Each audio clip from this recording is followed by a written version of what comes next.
So now that we are ready for our second presentation, we will now listen to Ms. Sandra Martinez. She is our coordinator with our Social Emotional Learning Department, and she will share information about recognizing stress and how to manage it.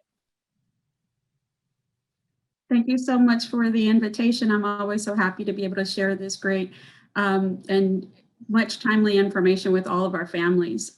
First, I want to start off with an Indigenous land acknowledgement because we know that every community owes its existence and vitality to the generations from around the world who contribute their hopes, dreams, and energy to make this make the history that led to this moment. So today, just quickly, I want to honor the traditional land from which I'm joining you today, the land of the Kickapoo, Jumanos, Tawakoni, and the Wichita people.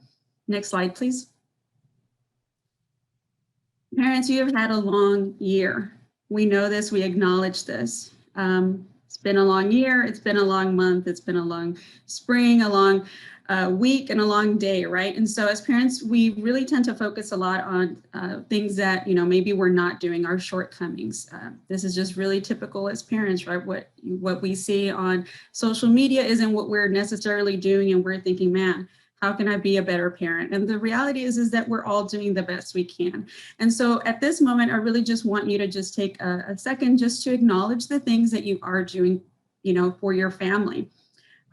Whatever it is, however small you think it might be, right? Because we all need wins, right? These are great things that you're doing for your family. So did your kids' socks match today? That's a win. Are your kids wearing socks today? That's a win, right? Did you drink a glass of water today to take care of yourself? That's a win. So just, take a moment, we'll just take maybe 10 seconds here to just think about all the different things that you're doing. For example, today I only lost my reading glasses once. And so that's a win for me. And many studies show that those who acknowledge the small things in life, they practice gratitude for the small things.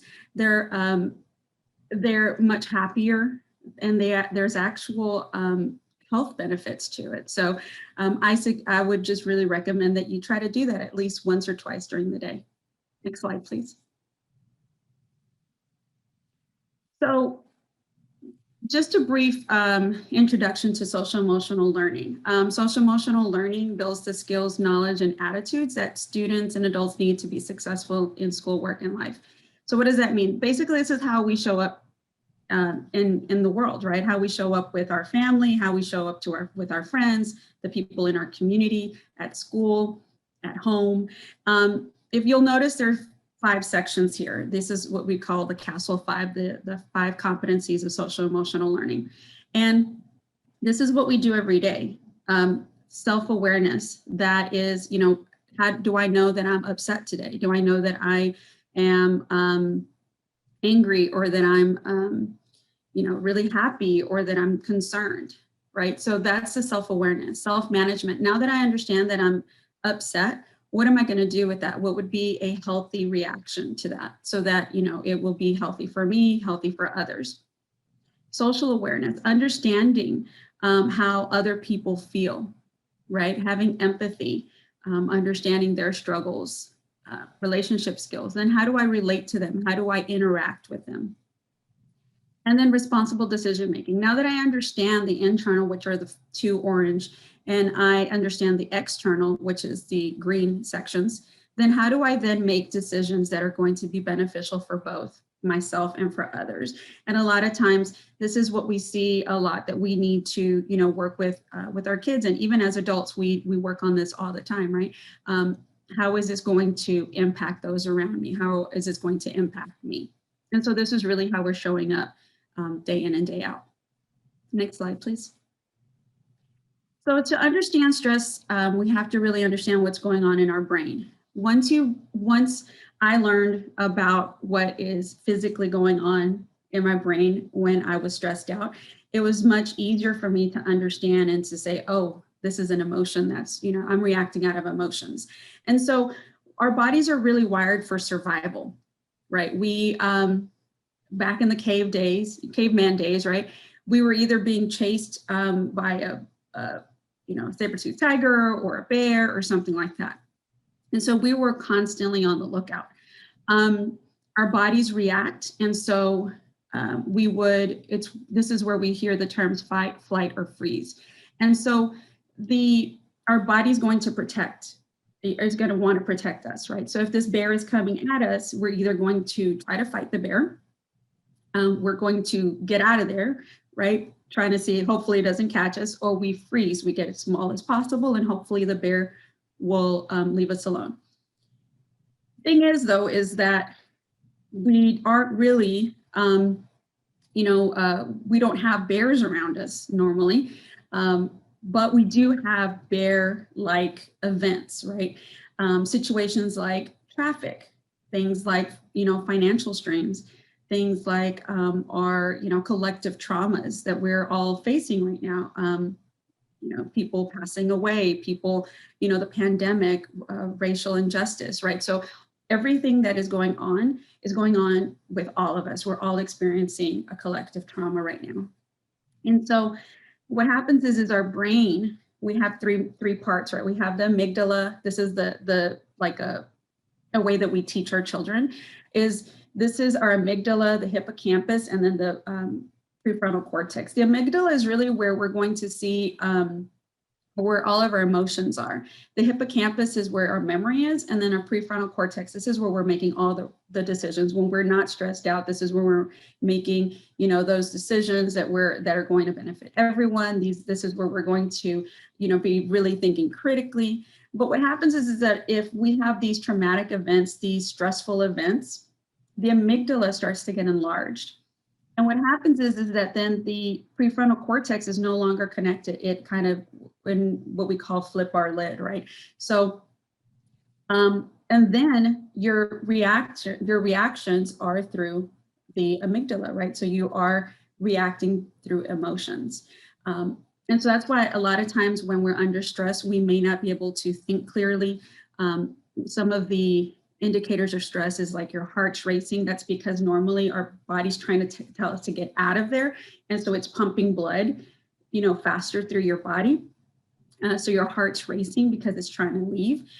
You start shaking, or maybe, your breathing is shallower. It might be faster. We start breathing from up top. So we start, right, hyperventilating a little bit.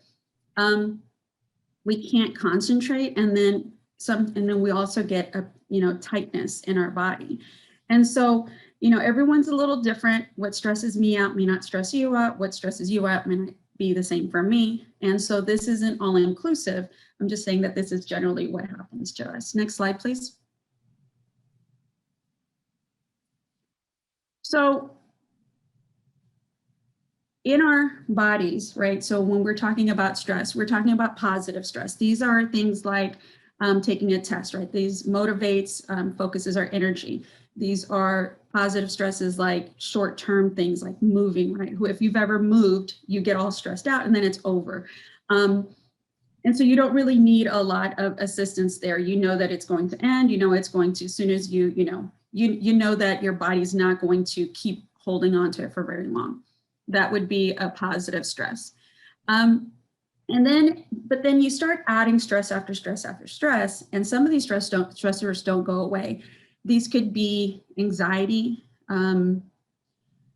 This could, over the death of a family member, maybe being abused or being neglected, long-term unemployment, sleep problems, legal problems. These are the kind of things that, unless you have some sort of outlet, unless you have some sort of support system, it can be really difficult to get past these. And it's really important to understand too that children get stressed out as well. And the way that we feel it, they feel it as well. However, we have an adult sensibility and we have adult experiences, and throughout our lives. And so we have ways to manage. Children don't. And so it's really important that we're able to share and to model some of the strategies that I'm going to be sharing with you. Another stressor that I really want to make sure that we address is not the external, but the internal. A lot of times we may feel these internal stresses to be a perfect parent or look a perfect way or have the perfect house or the perfect, whatever. It could be a matter of overscheduling ourselves. And so then therefore things you get stressed because you have so many different things going on, right? Or procrastination, sometimes that causes a stress too. And these are not things that other people are controlling. These are the things that you're doing almost to yourself. And so really being conscious of what is external that maybe you need help with controlling, and then the internal that you would need to modify for yourself. And these could actually have long-term effects. There is a study from Dr. Nadine Burke-Harris, and if you are interested in learning more about that, the book is called The Deepest Well, Healing the Long-Term Effects of Childhood Adversities. And it really talks about how there are studies that show that when children are stressed, and this, obviously we were all children at one point. So when you look back as to the kind of stress that maybe you were, or I was, exposed to, and how those type of stressors, if not addressed, then those type of stressors can actually lead to physical ailments like chronic inflammation, heart disease, strokes, cancers, diabetes, and Alzheimer's. And it's a really great research, that Dr. Nadine Burke-Harris has done. I would suggest, or, if you'd like more information on that, again, it's called The Deepest Well, Healing the Long-Term Effects of Childhood Adversity, or ACEs is what our adverse childhood experiences. Next slide, please. So what is self-care and why is it important? So a lot of times we think self-care means, hey, I'm going to go to get my nails done. I'm going to go to, get a massage. I'm going to go on a trip. And those are all great. Believe me, I'm all for it. However, that's not necessarily self-care, right? Self-care really just means taking care of yourself so that you can be healthy, so that you can be well, so that you can do your job, so that you can help and care for others, and you can do all the things you need to do and want to accomplish in a day. Self-care should really leave you with more energy, better improved mood and joy, and it should support your overall wellness. And that could include nourishing foods, being still, right? How many times do we have just a moment just to be still and not do anything? Or it could mean movement, time in nature, and self-expression. And when we do this routinely, then we're really showing and modeling for our children how self-care is, really a great value in our families, and then they'll also carry that into their adult lives. And so why is it important? So our bodies are not meant to handle long-term stresses. We aren't built to be running from or fighting bears day in and day out. When our amygdala is large, we don't think straight. Sometimes we say and do things we regret later, negatively impacting our relationships. Our health is impacted and sometimes irreversibly. And so it's really important to take care of ourselves so that we can show up for our families in a healthier way, in a healthy manner. Self-care does not mean you have to spend a ton of money. It does not mean that you have to have like an actual thing. And just, really understanding will this thing, whatever it is that I'm doing, is it going to energize me? Is it going to make me feel better? Is it going to make me healthier so that I can be here for my children, so that I can show them, right, and model for them? So even if you only have 30 seconds, a lot of times, we'll hear, I've even said it, I don't have time. And 30 seconds, is enough. And I'm going to give you some examples of the things that you can do, even if you only have 30 seconds. Next slide, please.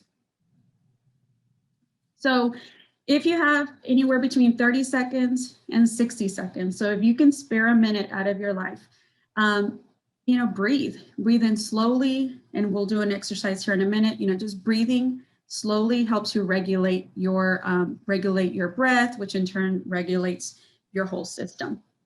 This allows time for that amygdala. Remember, we were talking about the amygdala. It allows time for the amygdala to shrink so that we can then re-engage the prefrontal cortex. So instead of acting out of an emotion, we're actually acting out of, logic, right? And so it gives you a little bit of a pause between the emotion and the reaction. Go outside, walk outside for a minute, close your eyes, maybe breathe in the fresh air, listen to nature, look around, right? Just be in the present moment. Give yourself a hug. Pour love into yourself. You deserve it. It's not easy being an adult or a parent. So just give yourself a hug. Set an intention. Say to yourself, you know what, I'm choosing to feel calm. I'm choosing to feel content. I'm choosing to feel loving. And then repeating it several times. And that allows you, again, just that short break from the emotion to the reaction. Mindful strategies and tools. Pull out put these type of tools, pull your attention back and allows you to notice all the space around you, look at the colors, feel the textures, smell the aromas, that type of a strategy, naming 5 things that you can see, maybe 4 things that you can hear that pulls you away from that worry or that anxiety of what happened, what is going to happen or possibly going to happen, or maybe thinking about the things that did happen and being upset about that.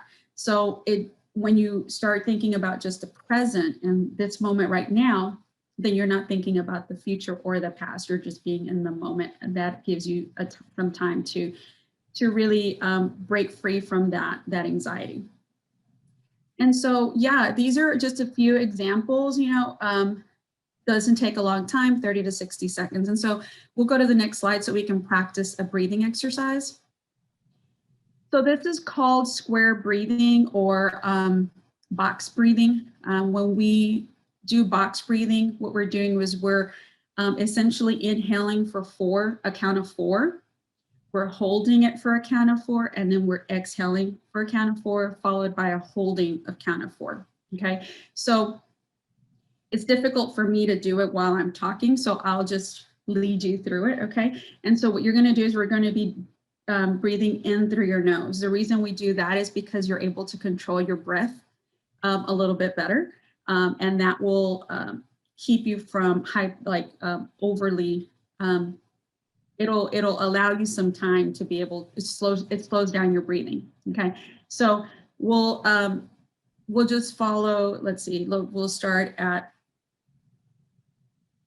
now. We'll breathe in. 2, 3, 4. Hold it. 2, 3, 4. Exhale. 2, 3, 4. Hold it. 2, 3, 4. Inhale. 2, 3, 4. Hold it. 2, 3, 4, etc. So what happens is this helps draw air deep into your lungs. A lot of times when we're upset, again, we're breathing from the top part of our lungs. We're not really breathing deeply. And so what happens, it makes things worse. Our anxiety gets even higher because we're not breathing normally. And so this slows down the breathing rhythm, and it stimulates what is called the vagus nerve, which runs through the central nervous system.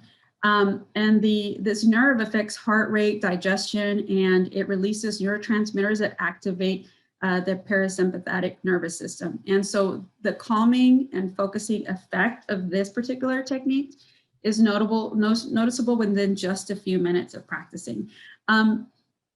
And you don't have to do this when you're stressed. You don't have to do this just when you are feeling anxious. You can actually do this when you're not. Practice with your kids, right? And so show them, hey, let's do this together. Maybe one person tries it, they keep count. The next person tries it, they keep count. Because what you want to do is you want to have this as part of your toolkit so that when those events happen, when those big emotions happen, then you have something to reference to, right? You wouldn't necessarily try this for the first time when you're in the middle of a big emotion, right? It's probably not going to happen. It's probably not going to work. But if you've practiced it, and if you've practiced it prior, then when you are faced with those type of stressful events, then then you'll be able to just pull this out of your toolbox. Okay, next slide, please. So let's say you have 5 minutes to 30 minutes. So here you can practice gratitude, you can listen to music, you can practice mindfulness, you can eat, you can take a nap. Allowing just, again, more time for your brain to just take that quick break. So why is gratitude, or what kind of things could you do for gratitude? You can write in a journal. You can just say to yourself today, put your hands on your heart and think about an object, a person, or a moment in time, and say, I am grateful for, fill in the blank, right? I'm grateful for cool weather. And then hold that moment of gratitude, right? Think about all the great things about that cold weather or that cool weather, right? These type of strategies allow your body to relax a little, allows that blood pressure, allows the your heart rate to lower. Next slide, please.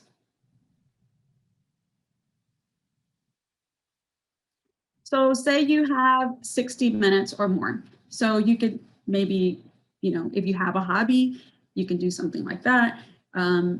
Maybe you can learn a new hobby, who knows, right? Dancing, maybe creating a dance by yourself, or having, a dance party with your kids. Get creative. There is, you can create art. There is actual mindful art. And that is where you are in the moment, really being very purposeful in what you're doing with your art. You're thinking about where your hand is. You're thinking about where the pen is and how much pressure. You're thinking about, movement. And so, things like that. You can read a book or a magazine, something that would definitely be a great way to really recenter you and into the present moment. Next slide, please. So we have just a few minutes to, we'll be doing a Q&A, but I really wanted to share a quick mindful breathing strategy. And when I was preparing this, I was thinking about spring and about how spring is really about renewal. And just a real quick note about mindfulness. Mindfulness is not meditation. Mindfulness is really just being in the present moment. And it's not about clearing your brain. It's actually about, grounding yourself in an anchor. In this case, it's going to be your breath. We're going to be really just thinking about our breath, listening to our breath. And when we notice our minds wandering, we're going to be really patient with ourselves and really kindly just invite our thoughts back to the present moment. You don't have to do this, with your legs crossed, for hours upon hours. That's not what we're talking about here. You can do this anywhere. You can do this in your chair, sitting on the floor. You could do this laying down. You can even do mindfulness practices while you're brushing your teeth or while you're eating. And I'm a certified mindfulness teacher.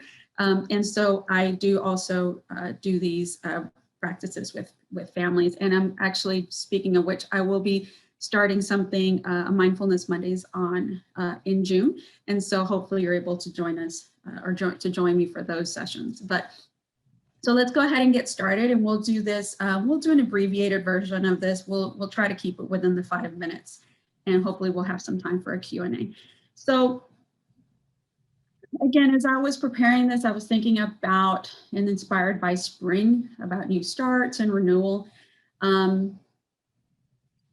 And, I was thinking about how the snowstorm, hit our city and our state, and how even though the snowstorm came, it went, and we could still see, the plants and the flowers and the squirrels and the birds, right? And so as we begin to get today, I really want to invite you to hold the idea of renewal in your practice, whatever renewal might mean to you. And so using your breath as an anchor, something that we continue to come back to when our mind wanders, using that breath so that we can be here in this present moment, because there's always a new breath and a new opportunity to start again. And the great thing about using your breath is that you're taking it with you. So you don't have to carry anything with you. You don't have to remember to bring something with you. Your breath is with you in the car, at work, at home. So I'll invite you wherever you are right now to find a posture of dignity. And that's just, sitting erect, or comfortable. And when you're ready, just simply allowing the eyes to either close or just turn away from the screen, maintaining a soft focused gaze on the floor, or maybe just a few feet in front of you, whenever you feel comfortable. And as we begin, noticing the places where your body is making contact with the chair or the floor, or the mattress if you're laying down, or your mat. Noticing where your feet are, and where your feet meet the floor. And if I could invite you to allow the body to offer itself to gravity, permitting the body to be held by the stability underneath you, and your hands landing wherever they want to be. Perhaps it's on your lap, on your knees, or to your side. And if maybe your fingers can soften a little bit more, and then permitting the shoulders to soften away from the ears. And the arms to hang heavy along the sides of your body. Allowing your breath to move in and out of your body at its own pace with no judgment, just allowing it.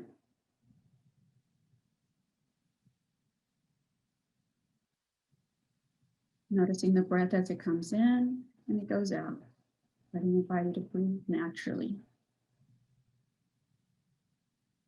Inviting the experience of sitting here breathing to be just as it is, without needing to change it in any way. Curiously observing the sensations of air coming in through your nostrils. Noticing if maybe the air is cool. Noticing the air flowing down the back of your throat, down your chest and your belly, and then as the breath exits, noticing if it's maybe warmer. And no need to change it, just noticing your breath's journey.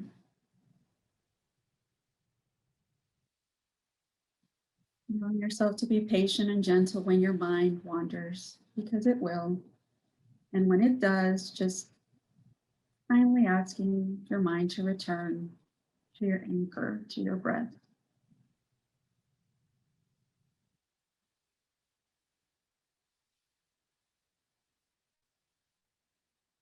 Knowing that you are as close to the present moment as you are to the next inhalation and exhalation.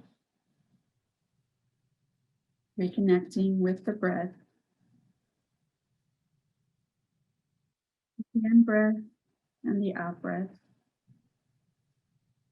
Again and again.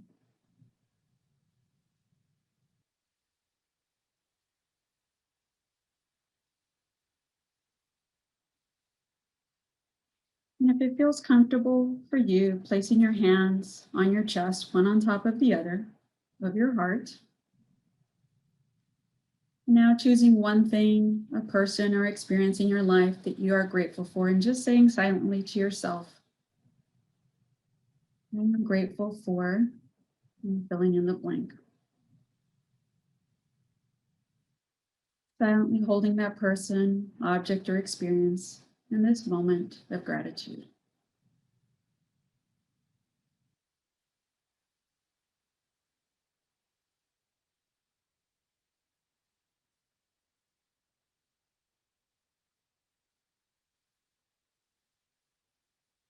And returning back to your breath and having a sense once again of your body. Noticing the feeling of your body from the tips of your toes to the top of your head. And inviting you to slowly and gently stretch, maybe wiggling your fingers or rubbing your hands together. And if your eyes were closed, gently opening them when you feel ready, allowing the awareness to include the room the objects, and the people in this virtual space. And I leave you with the following quote.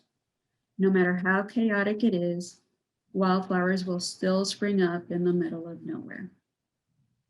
And I hope you're able to incorporate mindfulness practices like this into your day, into your everyday. Remember that this does not have to be a 5-minute exercise. You can simply, in that moment, to take in that when you are experiencing those big emotions, just to stop for a second, 30 seconds, and just notice your breath.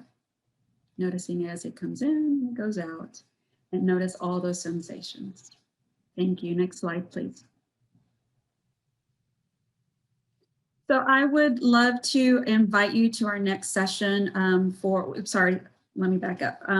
The Social Emotional Learning Department actually has a family discussion series that we are wrapping up. We have 2 more sessions. Session 7 is about fighting fear.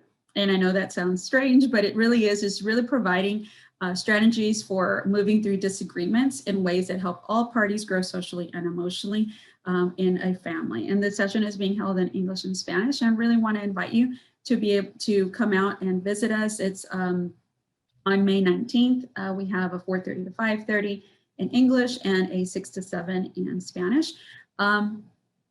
If you were not able to make the previous sessions, actually session 6 was all about mindfulness, where I led parents and caregivers through mindfulness strategies like the one that we just did with the mindful breathing. These are available on our website, and you are more than welcome to just access those at your leisure whenever you have time to just be able to learn more about social emotional learning and how you can incorporate that into your everyday life at home. I think we may have just a few minutes. I'm not sure if our moderator, Ms. Hernandez, might be able to tell me if we have a few minutes just to take some questions. Yes, ma'am, you should be able to. Okay, perfect. If you'd like to ask any questions, please feel free to do so in the chat. I know that a couple of questions, and I'll maybe answer some that I've received in the past is,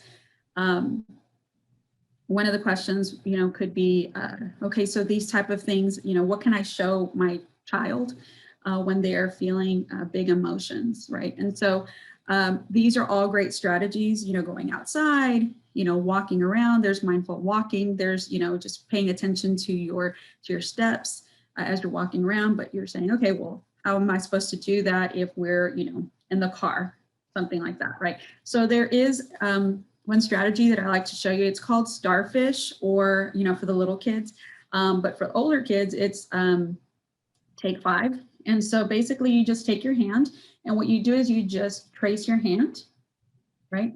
But you do that slowly. So as you go up, you're inhaling. So inhale, and as you go down your finger, it would be exhaling.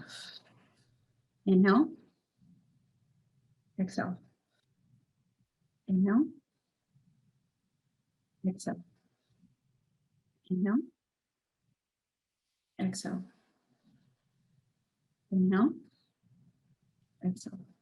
And that again gives you just a quick opportunity to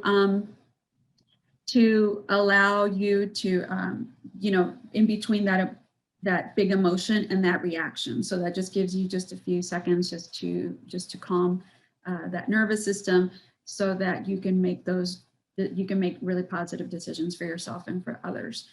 Other things that I've been asked was, I had mentioned about brushing your teeth, and you can do this. Brushing your teeth mindfully. And so what that means is that you really are paying attention to that moment. Brushing your teeth, being in that moment. You can do, washing your hands and being in that moment. So when you're brushing your teeth, what sounds do I hear, right? As you're brushing your teeth, what does the toothpaste taste like? Is the water cold or is it warm? What does the toothbrush feel like against my teeth, right? So you're really thinking about your 5 senses when you are being in the present moment. And so not only does that, allow your child or yourself really to be in the present moment, but also it allows them to brush their teeth a little bit longer. So that's a win as well, right? Chalk that up as a win. So one of the questions is, how can I control stress with kids? Really, all kids are different. I would say, whatever works for them. So really understanding like what the stressor is. You can't get rid of the stressor sometimes, but you can decide on how you want to react to those stressors. And all of these techniques, all of these things can actually be done with children as well. The great thing about, being a parent is that, your children are learning from you. So including your children in your own self-care practices, this will help them as well. It's just for it to be a priority for them when they're older.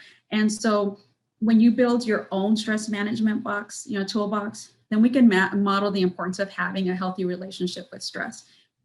And the reality is that we can't get rid of stress. Stress is there, but how we react to that, that's something that we can successfully manage with time, with practice. I've never heard a parent or a caregiver say, when they hope and dream that their child can be a stressed out adult, right? So these are the type of things that we are really instilling in our children now.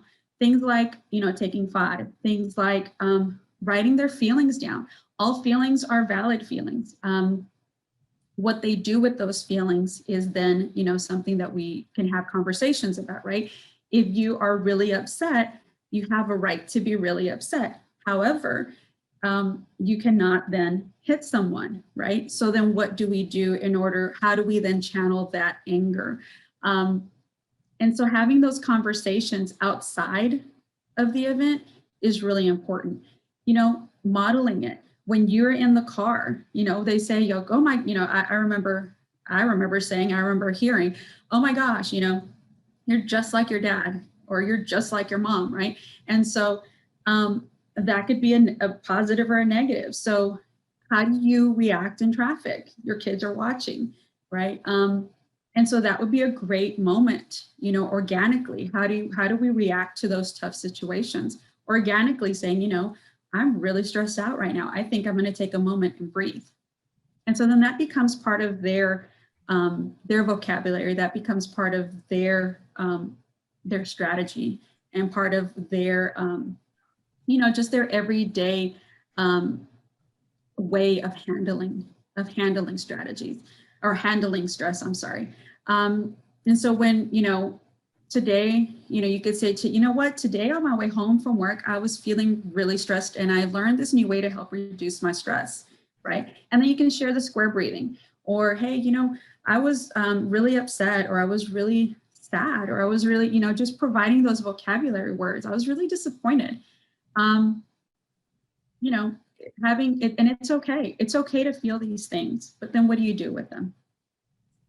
Ms. Martinez. Yes. Thank you so much for this information. Are you able to stay and chat with anybody that Yes. touches on the chat, so we can move on to our next intermission? Perfect. Thank you so much, everyone. It was a great pleasure.